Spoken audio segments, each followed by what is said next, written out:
මේ තියෙන්නේ මං කඩින් ගෙනාපු ගාඩිනියා මල් ගහක්. බලන්නකෝ ඒක ලස්සනට ලොකු මලක් පිපිලා තියෙනවා.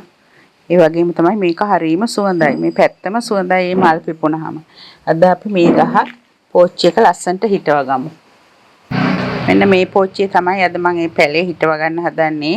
ටිකක් ලොකු මේක ලොකුවට හැදෙන පැලයක්. ඒක නිසා තමයි මම ටිකක් ලොකු පෝච්චියක් තෝරගත්තේ. ඉතින් මම ඒක හිටවන්න මේ අඩියට දාන්න කැඩිච්ච මල් පෝච්චි කෑලි ටිකක් අරගත්තා. මේ මතු පිටපස් කොම්පෝස්ට් ටිකක් අරන් තියනවා. ආයේ කොහොබත් ටිකක් ගත්තා. දැන් අපි මේ ටික කලවම් කරලා පස් මාධ්‍ය හදාගමු.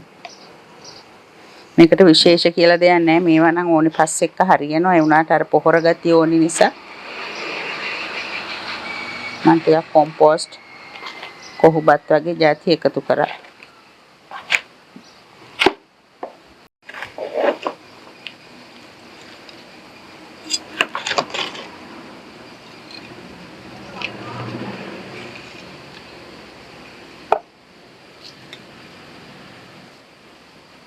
ඒ වගේ ගැඩවිලි පණුවොත් ඉන්නවා මේ අපි කමන්නේ ඒගොල්ලෝ එකතු කරගමු පස්සට පෝච්චියට.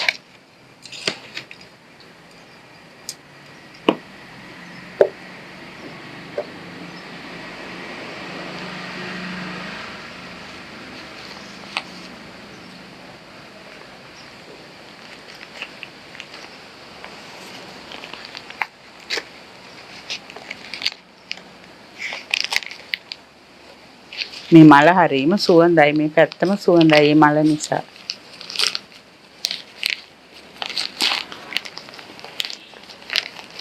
මේක පස්ස අයින් කරන්නේ නැහැ. මම මේ විදිහටමයි හිටවන්නේ. අපි ඉස්සර වෙලා මේ කැට කෑලි ටික දාමු අඩියට සිදුර වැහෙන්න.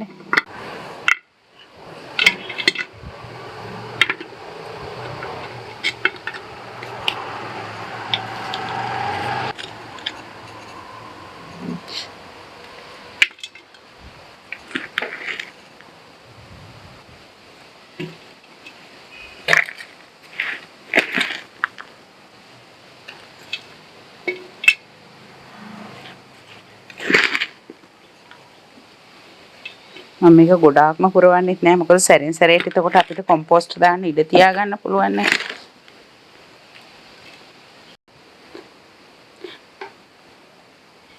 මේ ගන්නට වගේ තියාගමු. අපිට චුට්ටක් සුණට කමන්නේ නේද? ඒක පොඩ්ඩක් පස් දාමු යටට.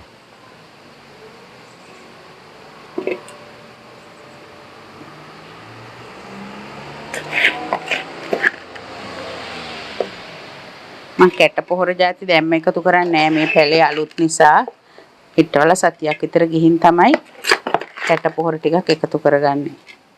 මල් පිපෙන පොහොර.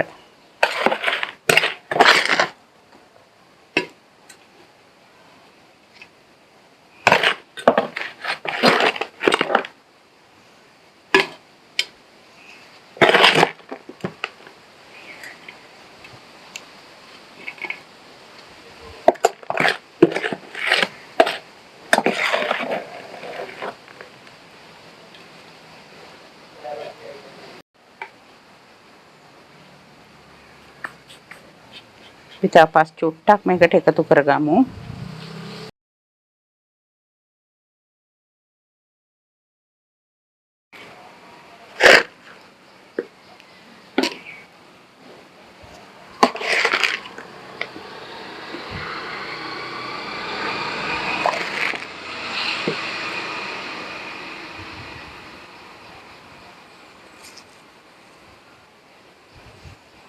මේ ගන්නට ඇති මේ තියෙන්නේ අපි ලස්සනට හදාගත්ත එක බලමු. අපි දැන් මේකේ අතු දාලා ලස්සනට හැදේ.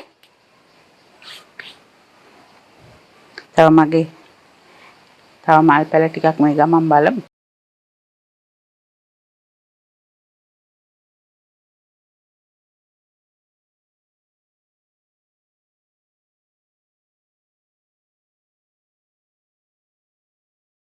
තියෙන්නේ අපි කලින් හදාගත්ත මල් පැල ටිකක්. ඔයගොල්ලෝ ඒවා දැකලත් ඇති. මේකත් මේ චූටි පෝච්චි එක හදලා දැන් ඒකෙත් මල් පිපෙනවා. මේකෙත් කහ පාට මලක් පිපෙන්නේ. මේත් අතු සුද්ධ වර්ගයක්මයි. මේකත් අලුතෙන් හදාගත්ත පැලයක්.